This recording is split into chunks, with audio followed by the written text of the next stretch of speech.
program. Thank you, IP, and good evening, viewers.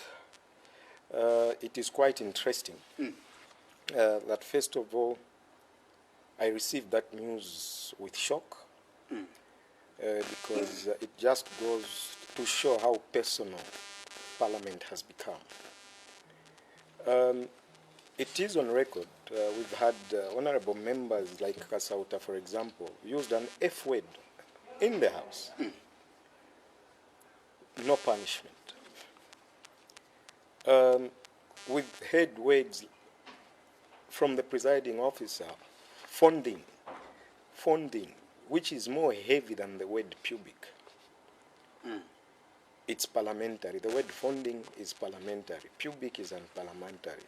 Well then, let's agree the word pubic is unparliamentary. What should have happened to me? Because yesterday, Honorable Katakwe rose on a point of order, and the Speaker said she would deliver the ruling tomorrow, meaning today, because there was a written complaint. I only received that written complaint at tea break yesterday, and it had the deadline for me to respond to it within yesterday itself. So I responded to the letter yesterday. Funny enough, again, for the first time, the Speaker gave an instruction to support staff to grab my phone. I sent her a note. In fact, for whatever reasons, Honorable Bino Mpundu said, no, let me be the one to write for you. But you own the message. The note went to her. Unfortunately, my phone still remained until when we were journeying. So now I'm wondering, what personal issues are there? Today I'm driving to Parliament, I'm listening to Parliament radio, I'm told you have been suspended for 30 days for using unparliamentary language. So quickly, I opened what the standing orders say, because she relied on 66. And what was strange was that ordinarily, a member should have appeared first in the Privileges Committee. I had never had such an opportunity. So when we look at 66.5, okay, that's where there is unparliamentary language. Yeah. 5.1.5, in determining whether the language used by a member is unparliamentary, the Speaker shall take into account the following. 1, the tone, manner, and possible intention of the member alleged to have used unparliamentary language. Underline possible intention. Yeah. B, the provocation or threat in the parliamentary language, and C, whether or not the alleged unparliamentary language creates disorder in the House. These rules, I found them at Parliament. And my intention was very clear in my debate. There's been a perpetual habit of old MPs trying to undermine us. I'm not a nominated member of Parliament. I'm an elected member of Parliament. The same privileges that others are enjoying, why should I not enjoy those privileges? My motion was called mischievous, yet it was approved by the very Speaker. So if you are saying my motion was mischievous, then the person who approved it is the one who is mischievous. Why did they allow the motion to abolish the office of district commissioners on the floor of the House? So, in trying to put across my message that, look, I'm not a young boy, I draw my authority from the people, was my intention, and I was very clear. Further, 6 says the Speaker shall order a member who uses unparliamentary language, A, withdraw the unparliamentary language, or B, withdraw and apologize for using the unparliamentary language. When 7 says, where a member refuses to withdraw and or apologize for using unparliamentary language, the Speaker may name the member in accordance with Standing Order 208 of these standing orders. So now, if we go to 209,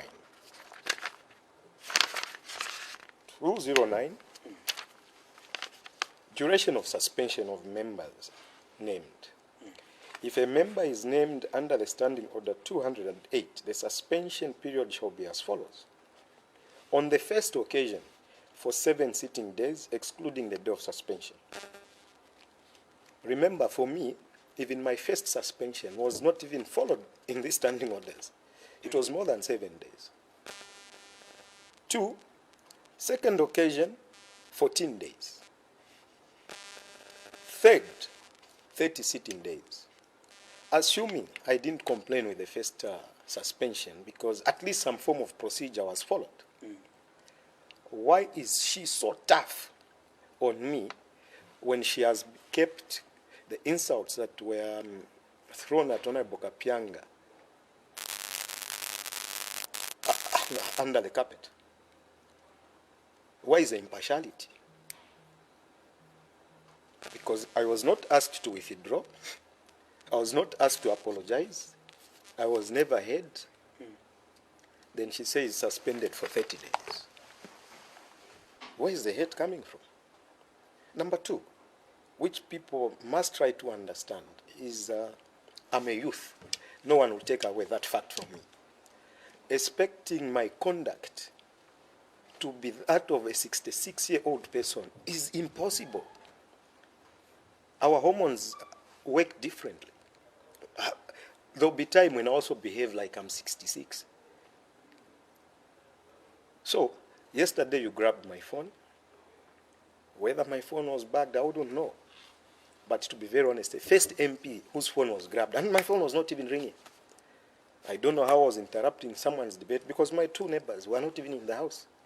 If anything, I was more on Honorable Kandafula's seat, not closer to anyone. Next day, when I'm supposed to be heard in the Privileges Committee, single-handedly, she made a decision that I be suspended for 30 days. Unprecedented, going beyond what these rules that guide us say. Beyond. They're here. Okay? So now, the level of vindictiveness, I'll have to live with it because, as a matter of fact, they've got to get you seeing me there because the people sent me there. I know they would wish that I'm not there. But as a matter of fact, until 2026, I'll have to live with it. All right? I've heard comments. I complained about Haimbe 4 months ago. I don't know the status. I complained about Honorable Sylvia Masebo. She called me a rat on the floor of the House. I don't think they'll be penalized. Same parliament. Others are treated as if they're special human and others are not. So to protect the integrity and the future of Parliament and even MPs that will come after us, on Monday I'm going to court to seek judicial review and get a stay against her decision. We've got to protect that institution at all costs because what happened today may destroy that house in the future. It's not my house. It's nobody's house. It's the people's house. You can't come to that house with personal hate towards some sect. You can't. There we have to be above board. I don't know how many times Jamba has called me names. He's walking with his head high. How possible is it that in one day a decision has been made, or it was made yesterday? How possible? Let me begin now to probe further, because I'm sure Zambians want to understand. They want to fully understand this issue, Honorable Munir Zulu. You were requested by the Deputy Speaker to give a summary of the debate on the abolishment of the DC's office. Yes. Now, when you rose up, I want you to take us through what triggered your emotions for you to come out in such a manner, such that you decided just to, I would say, imbalance the people, the members of Parliament, that all of us here, we are elderly people, we all shave our pubic hair. What would it trigger your mind? You couldn't just debate without provoking or insulting people in the National Assembly? First of all, that is not an insult. It's a metaphor you use to express yourself in a certain particular way. Look, Honorable Jamba debated my motions and called it mischievous. For him, he called it mischievous because he looks at my body stature. What should I do to tell these people that we are all adults? I needed to put that on record. Look, for example, someone said fondling. You can't fond without shaving your pubic hair. So their fondling is parliamentary. My word of pubic is unparliamentary. And so they couldn't even pretend to hide the head, at least the head. They should have at least attempted to follow procedure. Subject me to the privileges committee. I should be heard. Then now, we said this is the second offender. We're now suspending him for 14 days. Or they should have asked me to withdraw or apologize. But they've gone beyond what is prescribed here. And me going to court is to protect the integrity of the house. Because it may not be me. Look, they will not always have the arrogance of numbers. One day numbers will be on the other side. I wouldn't want people to be treated the way I've been treated. This is unjust, petty, and extremely vindictive. This action is petty, vindictive, and extremely unjust. What kind of, requests were you waiting for from maybe the House to request you on how to apologize? Because I remember it is on camera, everything is on video that you were requested by the Speaker to stand and withdraw the word pubic hair. You did not do that. No. Yeah. The second deputy speaker said, I've reserved my ruling. I have reserved my ruling. That's why it was being passed today. It was reserved. And if you remember, my microphone was switched off. It moved from red to green. The mic was off. And remember, this is a motion that went through the House. The Speaker said the noes have it, but the question is resolved in the affirmative, meaning the motion has gone through. So we walked out in protest because the decision has already been made by the... I'm sure you've watched the video, which is, of course, being shared on various social media. There is a point where the Deputy Speaker is requesting you, Honorable Zulu, can you quickly withdraw the word pubic hair? Now listen. And Honorable Kampion was trying to calm you down. That's a video which is there. No, the video is there. Yeah. But understand this, the way Parliament works. When the Speaker is talking, your microphone is automatically switched off. All right? Right. So the mic was off. How do I withdraw when the mic is off? Right. It moved from red to green. Watch the video. And there was noise on the right side of the House. So I paused. In fact, Honorable Kampiongo whispered to me saying, just withdraw when you switch on your mic. But the Speaker had said, I reserve my ruling. So he has reserved his ruling. How do I withdraw? It's a fact. The ruling was reserved. And how possible is it that a matter that happened within 24 hours, judgment is delivered when we have complaints on Kalsauta for more than 3 months pending, where he insulted on the floor of the House, used the F word on Honorable Kapiang, and the Honorable Member for Chilu wrote a written complaint 3-4 months ago. Has it been heard? No. What is the problem? It's preference. Who do we detest? Who do we love? Who is part of me? You understand? So, it's strange, very strange. I went there in the morning to surrender my diplomatic passport so that they give me my ordinary passport so that in case I'm traveling, I'm not inconvenienced. The clerk was advising me to say avoid court. I said no. Now it's getting out of hand. It's getting out of hand. Because if we don't control this thing, one day people will fight in that house and it will be uncontrollable. And that fight will come from you possibly, because you've mentioned even before that one day at you remember. You see, I'm human. Meaning you are more than eager to Look, fight to meet people I'm in human. that house. I'm human, IP. I've got limits to which I can go. I've got limits. It will just be within a flash of a moment, there will be a problem. There will be a problem. If people are not going to respect us, we can come, use fine words that will not even provoke them. But they'll provoke me and I'll not respond. Look, I was called a rat. I'm waiting for that action. If it was a man who called me a rat, I don't think there was going to be peace. Luckily, it's a woman that insulted me, so I want to see how she'll be treated. Who insulted you? Sylvia Who Masebo. called you? Sylvia Masebo. The videos are there. Oh, from the floor of the house. Did you report her? I did.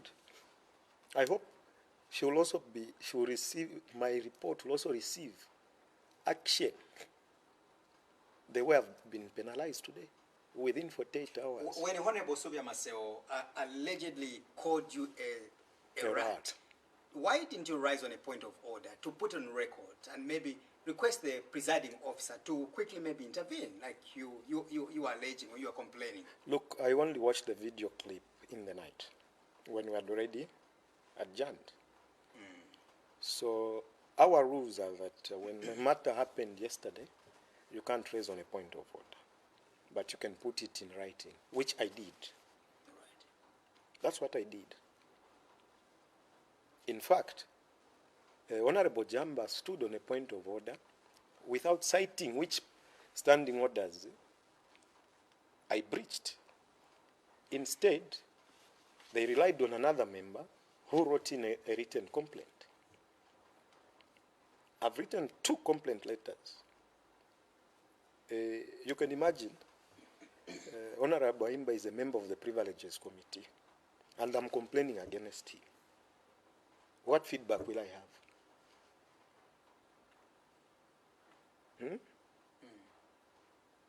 You know, people should not think that they're the alphas and omega of our destiny. I tell colleagues to say, look, we are not children of a lesser God, but the same God of Jacob, Abraham, Isaac. And the earlier people come to accept some of us, the better for them. But if this continues, breaching our own standing orders, it's a matter of time before things erupt. What you see, yeah. Maybe what saves me is, for me, I don't keep things to heart. For me, it's instant. But there are some members that have kept things in their chest for long. One day those members will erupt, and that's going to be dangerous. Some people think that, Honorable Munir Zulu, you are just an attention seeker, because remember that this is second suspension you are now getting from the House from the time you were elected as a member of Parliament for LUMEZI constituents. Why should it be you always, when there are so many MPs out there who are also possibly more intelligent more than you? IP, there was a day the second deputy speaker chased me from Parliament. Yeah. I was seated on my seat, doing nothing. The person who raised on a point of order, Chinsali member of Parliament, Kalalwe Mkosi, but the speaker chose to chase me. So how did I attract attention? But I was chased for being seated. Yesterday, my phone didn't ring. It was confiscated. How did I attract attention? How? My phone never rang, but the speaker ordered that let it be grabbed. Yet I'm just seated with my phone. It was grabbed. I even sent a note which Bino wrote for me. Say, Madam Speaker, how? When everyone is having their phones, what's so special about me? The challenge is, you see, when you have made up your mind that this guy is a problematic, I hate him. That's the challenge I found there. So you feel you are being headed by the presiding officers? Look, that's a notion you have. It's a fact. We can't even pretend here. It's someone else raising, I'm punished. How? I'm seated with my phone, grab his phone. What's so special? I'm just seated. Yesterday. How? If it rang, it was going to be justified. But I was with my phone quiet. If anything, not even on WhatsApp, I was capturing the same letter that they sent for me. And if you hear her ruling, she says, I saw him capturing a letter. So who have I disturbed? That's how unfair life can be. I was seated, I was chased. I remember I even pushed the honorable member for Lunta. He said, you can't follow me. What wrong have I done? Being seated on my seat, someone behind me stands up to speak, it's me. How? How? Remember, I've accepted the drama that was caused with the first suspension. The letters I was responding to were threatening violence. Remember? Yeah. But the ruling went to say I wanted to get the speaker's mess. Even then, common sense. How possible is it IP? The person holding the mess is behind. I'm facing you. Then he says I was doing narcos. And threatening to grab someone who is behind. How possible? Just logic. How do you threaten someone standing behind you? In a normal fight, I should face you. I'm more at risk of being injured by leaving my enemy in the back. But I said, look, we can't be doing churches, justifying things. The reason even then I requested for a video footage was because I knew that was a created story. 5 witnesses came in the privileges committee. One said I spoke Bemba. One said I was preparing feasts. It was just 5 different statements. So I said, okay, they've already made up their minds. There's nothing I can do. But today, I think it's time we protect the interest of the people in LUMEZI, and I've instructed lawyers. Monday, we are going for judicial review and obtain a stay so that on Tuesday debate. What are the merits are you taking to court? Why do you think this issue cannot be handled amongst yourselves as lawmakers? You want the judiciary to get involved. What are the merits of your... You see, procedure has not been followed, number one. Number two, I feel there's been a breach, serious breach of the standing orders. Was I asked to withdraw my words? The answer is no. Was I asked to apologize? The answer is no. Number three, 66.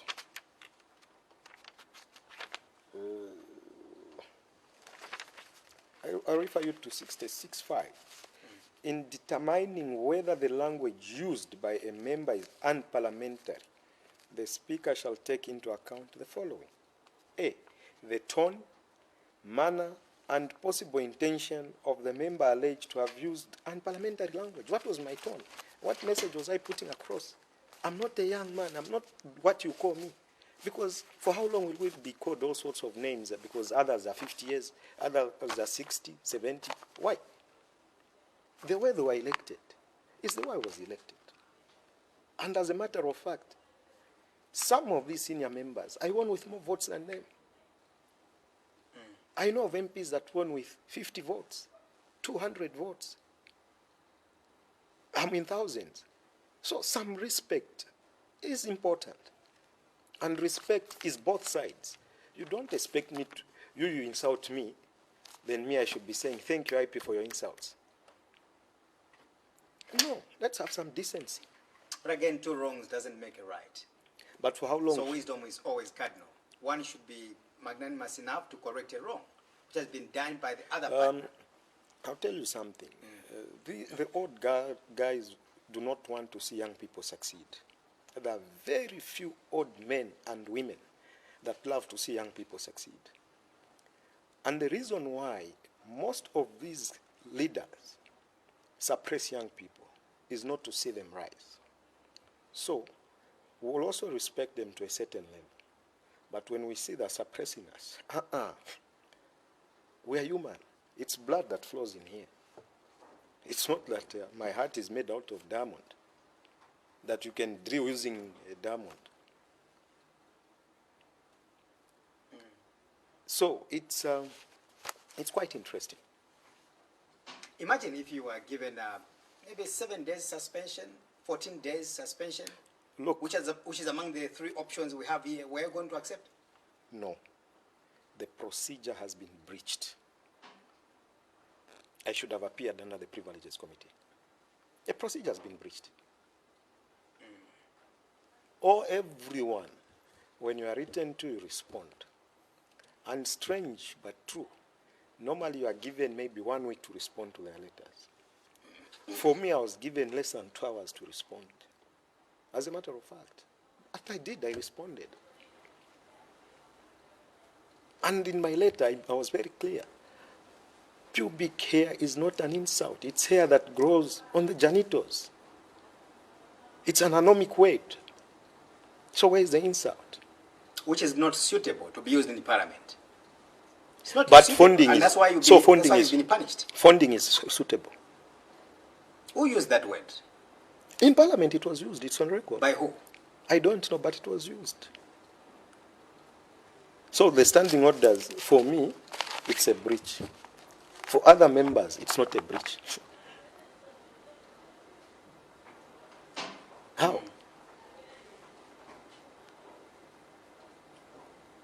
How?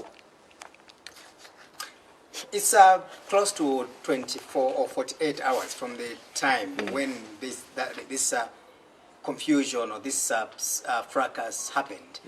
Having reflected until at this particular moment, when we were having this interview, you and I, do you feel apologetic regarding how you behaved yesterday in Parliament? Are you apologetic over the words that you used? Look, it's not an insult. When I'm wrong, I'll apologize. The word pubic hair is not an insult. I said we are all elders in here, and there is a reason why you should not undermine our thoughts. I've said it, but people don't want to listen. So I had to put it in that way for them to know, unless I don't shave. I don't mind, but that's not an insult. Who did I offend? Instead, we should have been